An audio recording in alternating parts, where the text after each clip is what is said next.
kan Allah sebut barzakhun la yabghiyan. Ada dua air laut yang bertembung, di tengah-tengah dia ada barzakhun. Ada sempadan. La yabghiyan, dia tak akan campur punya ayak tu. Apa maksud dia? Ayak yang ni tak akan pi belah nu, ayak ni tak akan pi belah nu. Jadi tengah-tengah tu panggil apa? Barzakhun. So, alam barzakh adalah satu alam yang mana orang yang meninggal dunia sebelum kiamat. So, sekarang ni tak kiamat lagi. Jadi, mereka tak akan boleh pergi ke sana. Dan mereka nak hidup balik. Tak boleh dah sebab mereka dah mati.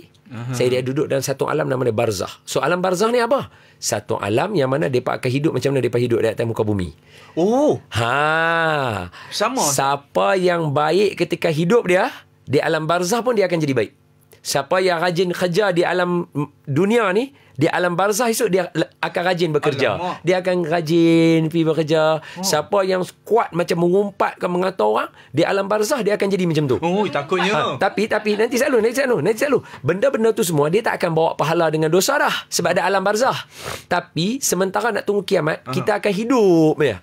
Dan kita akan buat habit yang hari-hari kita dah buat. Depa tahu tak depa dah tak ada Ustaz? Tahu lah. Depa tahu.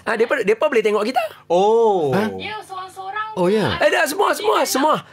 Kita macam Tu hadis Nabi kan hadis Nabi ketika mana satu orang yang dah meninggal dunia, kalau ada orang lain yang meninggal dunia di tempat yang sama macam dia, bila orang tu masuk dalam kubur, dia akan tanya, anak-anak aku macam mana? Dia akan tanya. Memang dia akan ada perbualan itu, dialog tu. Okey. Kita ambil satu hadis senang bagi semua orang nampak. Boleh. Silakan Ustaz. Hadis Imam Bukhari 1338. Hadis Imam Muslim 2870. Hadis Imam Tirmizi 1071. Alright.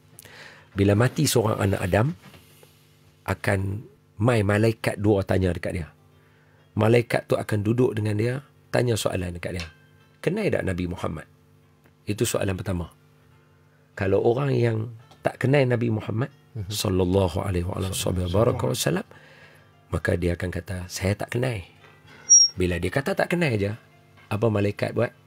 Malaikat pukul dia sampai tenggelam 7 petala bumi. Semata-mata sebab dia tak kenal Nabi Muhammad sallallahu alaihi wasallam.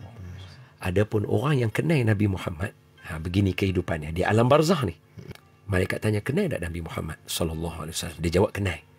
Bila dia jawab saja kenal, maka malaikat tunjuk kat dia. Tengok, kamu asalnya masuk neraka. Tapi disebabkan kamu kenal Nabi Muhammad, Allah pindah nama kamu masuk dalam syurga. So bayangkan kehidupan dia macam mana. Jadi dia seronok. Dia tengah happy. Bila dia tengah happy, malaikat kata dekat dia apa? Tengok kubur kamu pula. Hadis Imam Tirmizi 1071. Tengok kubur kamu. Allah luaskan kubur dia 70 hasta kali 70 hasta kali 70 hasta. So seluas itu kubur dia, dia duduk sampailah nanti kiamat. Bayangkan kubur dia luas macam mana. Bayangkan happy dia macam mana. Bayangkan keadaan dia macam mana di alam barzakh. Orang kaya. Hoi, kaya lah.